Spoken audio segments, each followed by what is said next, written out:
ಈ ವ್ಯಾಪಾರ ಅಂದ ತಕ್ಷಣ ಒಂದು ಸುಸೂತ್ರವಾದಂತಹ ಜಾಗ, ಬಂಡವಾಳ, ಜೊತೆಗೆ ವಿಶೇಷವಾಗಿ ವ್ಯಾಪಾರಂ ದ್ರೋಹ ಚಿಂತನಂ ಅಂದಾಗೆ ಒಂದು ಚಾಕಚಕ್ಯತೆ, ಚಾತುರ್ಯತೆ ಇವೆಲ್ಲವೂ ಕೂಡ ಬಹಳ ಇಂಪಾರ್ಟೆಂಟ್ ಆಗ್ತದೆ.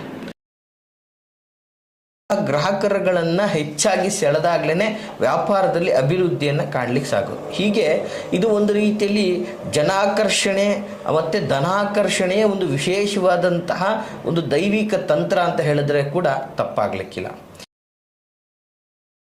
ಹಾಕಿದ್ದ ಬಂಡವಾಳನೂ ಸಹ ತೆಗಿಯೋಕ್ಕಾಗ್ತಾ ಇಲ್ಲ, ತುಂಬ ತೊಂದರೆಗಳಾಗ್ತಾ ಇದೆ. ಮತ್ತು ಕೆಲವು ಚೆನ್ನಾಗಿ ನಡೀತಾ ಇದ್ದಂತಹ ವ್ಯಾಪಾರ ಈ ಕೆಲವು ದೃಷ್ಟಿಗಳಿಂದಾಗಿ ನಮ್ಮ ಮುಂದೆ ಇರುವಂಥವ್ರು, ನಮ್ಮ ಹಿತಶತ್ರುಗಳು ಅಥವಾ ಜನಗಳ ದೃಷ್ಟಿಯಿಂದಾಗಿ ಸಂಪೂರ್ಣ ನಮ್ಮ ಕಡೆ ಬರ್ತಾ ಇದ್ದಂಥವರೆಲ್ಲ ಬೇರೆ ಕಡೆ ಹೋಗ್ತಾ ಇದ್ದಾರೆ.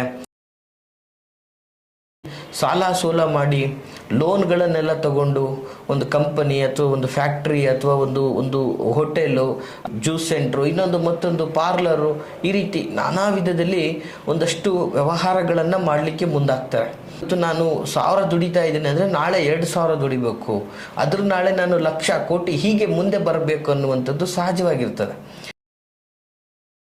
ಅಷ್ಟೆಲ್ಲ ಮಾಡಿದ್ರೂ ಕೂಡ ನಾವು ತುಂಬ ಸ್ಮಾರ್ಟಾಗಿ ವರ್ಕ್ ಮಾಡಿದ್ರೂ ಕೂಡ ನಮ್ಮ ಒಂದು ವ್ಯವಹಾರ ಅಥವಾ ನಮ್ಮ ಸಂಸ್ಥೆ ಅಭಿವೃದ್ಧಿ ಕಾಣೋಕ್ಕಾಗ್ತಾ ಇಲ್ಲ.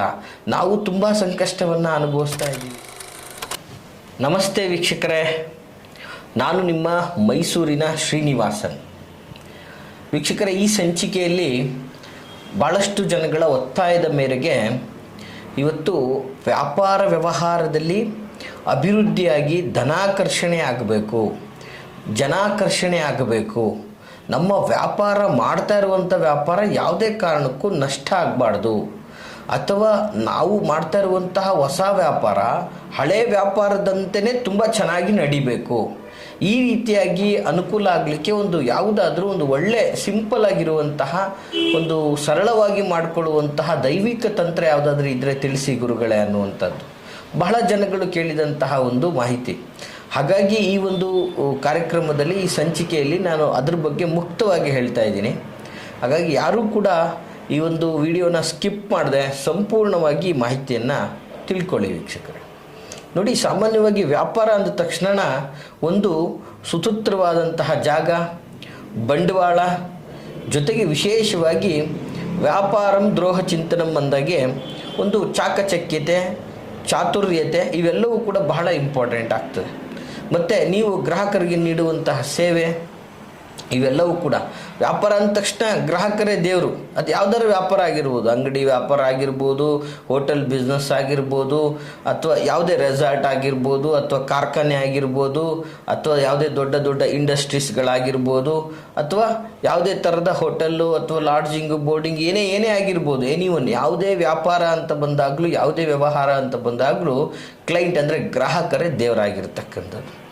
ನೋಡಿ, ಸಾಮಾನ್ಯವಾಗಿ ಅಂತಹ ಗ್ರಾಹಕರುಗಳನ್ನು ಹೆಚ್ಚಾಗಿ ಸೆಳೆದಾಗ್ಲೇ ವ್ಯಾಪಾರದಲ್ಲಿ ಅಭಿವೃದ್ಧಿಯನ್ನು ಕಾಣಲಿಕ್ಕೆ ಸಾಗೋದು. ಹೀಗೆ ಇದು ಒಂದು ರೀತಿಯಲ್ಲಿ ಜನಾಕರ್ಷಣೆ ಮತ್ತು ಧನಾಕರ್ಷಣೆಯ ಒಂದು ವಿಶೇಷವಾದಂತಹ ಒಂದು ದೈವಿಕ ತಂತ್ರ ಅಂತ ಹೇಳಿದ್ರೆ ಕೂಡ ತಪ್ಪಾಗಲಿಕ್ಕಿಲ್ಲ.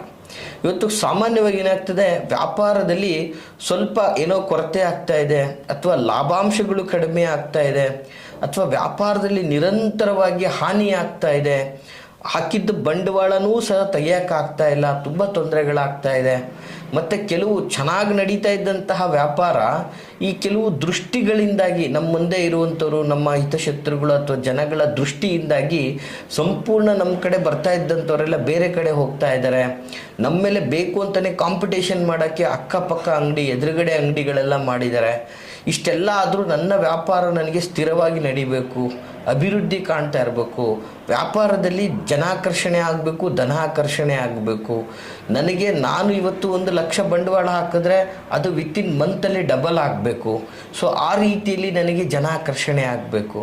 ಜೊತೆಗೆ ವಿಶೇಷವಾಗಿ ಇವತ್ತಿನ ದಿನ ನಾವು ಭಾಳಷ್ಟು ನೋಡ್ತಾ ಇರ್ತೀವಿ, ಸಾಲ ಸೋಲ ಮಾಡಿ ಲೋನ್ಗಳನ್ನೆಲ್ಲ ತಗೊಂಡು ಒಂದು ಕಂಪನಿ ಅಥವಾ ಒಂದು ಫ್ಯಾಕ್ಟ್ರಿ ಅಥವಾ ಒಂದು ಹೋಟೆಲು ಅಥವಾ ಒಂದು ಅಂಗಡಿ, ಈ ರೀತಿಯಾಗಿ ನಾನಾ ವಿಧದಲ್ಲಿ ಒಂದು ಜ್ಯೂಸ್ ಸೆಂಟ್ರು, ಇನ್ನೊಂದು ಮತ್ತೊಂದು ಪಾರ್ಲರು, ಈ ರೀತಿ ನಾನಾ ವಿಧದಲ್ಲಿ ಒಂದಷ್ಟು ವ್ಯವಹಾರಗಳನ್ನು ಮಾಡಲಿಕ್ಕೆ ಮುಂದಾಗ್ತಾರೆ.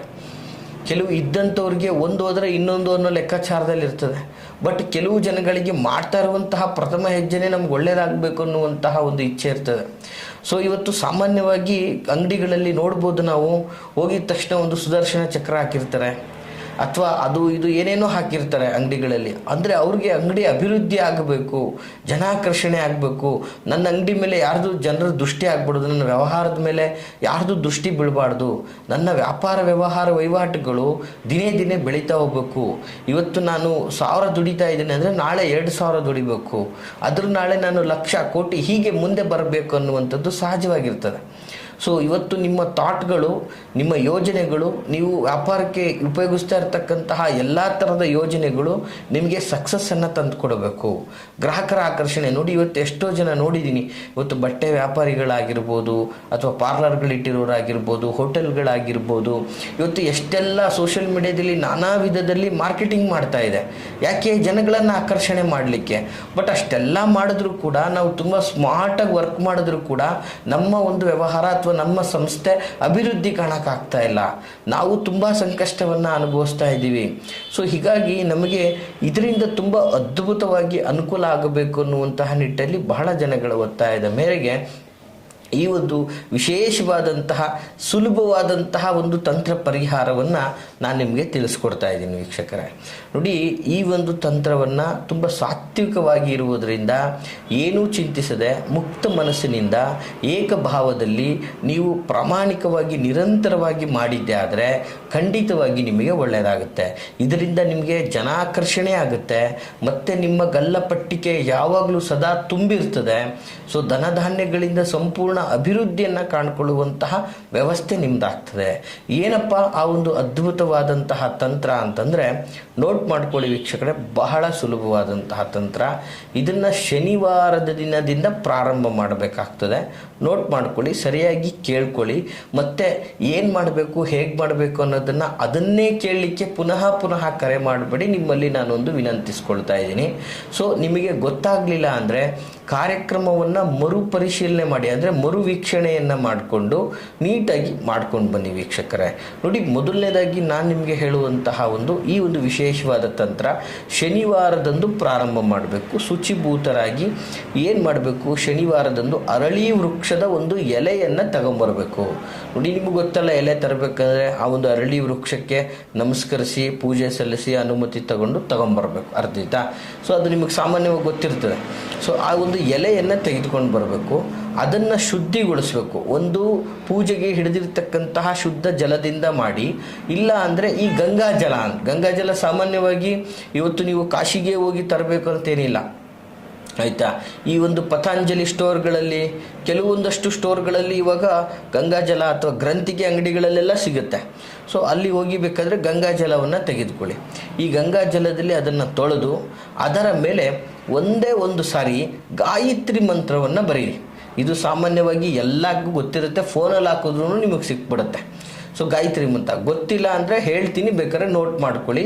ಏನಪ್ಪ ಗಾಯತ್ರಿ ಮಂತ್ರ? ಓಂ ಭೂರ್ಭುವಸ್ವಃ ದಸ್ಸವಿತುಲ್ವರೇಣ್ಯಂ ಭರ್ಗೋ ದೇವಸ್ಯ ಧೀಮಹಿ ಧಿಯೋನ ಪ್ರಚೋದಯಾತ್.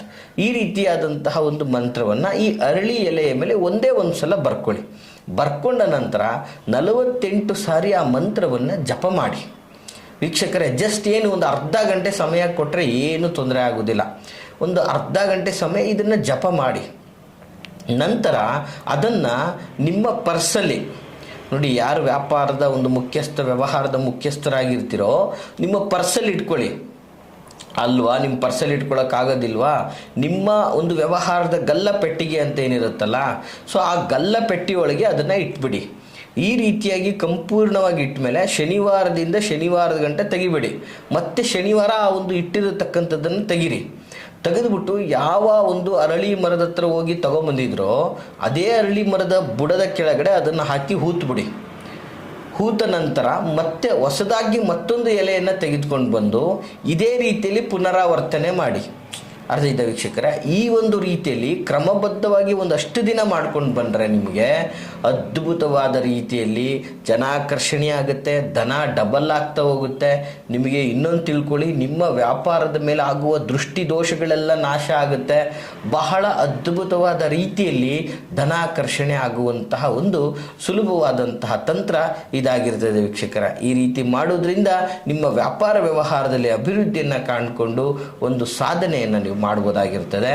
ಈ ಮಾಹಿತಿ ತಮಗೆ ಇಷ್ಟವಾಗಿದ್ದರೆ ಲೈಕ್ ಮಾಡಿ. ಹಾಗೆ ಯಾರೆಲ್ಲ ಈ ಒಂದು ವ್ಯಾಪಾರಾದಿಗಳಲ್ಲಿ ನಷ್ಟವನ್ನು ಅನುಭವಿಸಿ, ನೋವನ್ನು ಅನುಭವಿಸಿ ಸಂಕಷ್ಟ ಪಡ್ತಾ ಇದ್ದಾರೆ, ಅವ್ರಿಗೆ ತಪ್ಪದೇನೆ ಈ ಒಂದು ರೀಲನ್ನು ಶೇರ್ ಮಾಡಿ ಅಂತ ಹೇಳ್ತಾ, ಜೊತೆಗೆ ನಾವಿರುವಂತಹ ವಿಳಾಸ ಮೈಸೂರಿನ ವಿಜಯನಗರ 2ನೇ ಹಂತ KD ಸರ್ಕಲಲ್ಲಿ ನಮ್ಮ ಕಚೇರಿ ಇರತಕ್ಕಂಥದ್ದು. ನಿಮ್ಮ ಯಾವುದೇ ಥರದ ವಿಚಾರಗಳನ್ನು ಮುಕ್ತವಾಗಿ ನಮ್ಮೊಟ್ಟಿಗೆ ಸಮಾಲೋಚನೆ ಮಾಡಲು ವಿಡಿಯೋದಲ್ಲಿ ಕಾಣ್ತಾ ಇರತಕ್ಕಂತಹ ಸಂಖ್ಯೆಗೆ ಕರೆ ಮಾಡಿ ನಮ್ಮ ಇರುವಿಕೆಯನ್ನು ಖಚಿತಪಡಿಸ್ಕೊಂಡು ಬಂದು ಭೇಟಿಯಾಗಿ ಅಂತ ಹೇಳ್ತಾ, ಎಲ್ರಿಗೂ ಶುಭವಾಗಲಿ. ನಮಸ್ಕಾರ.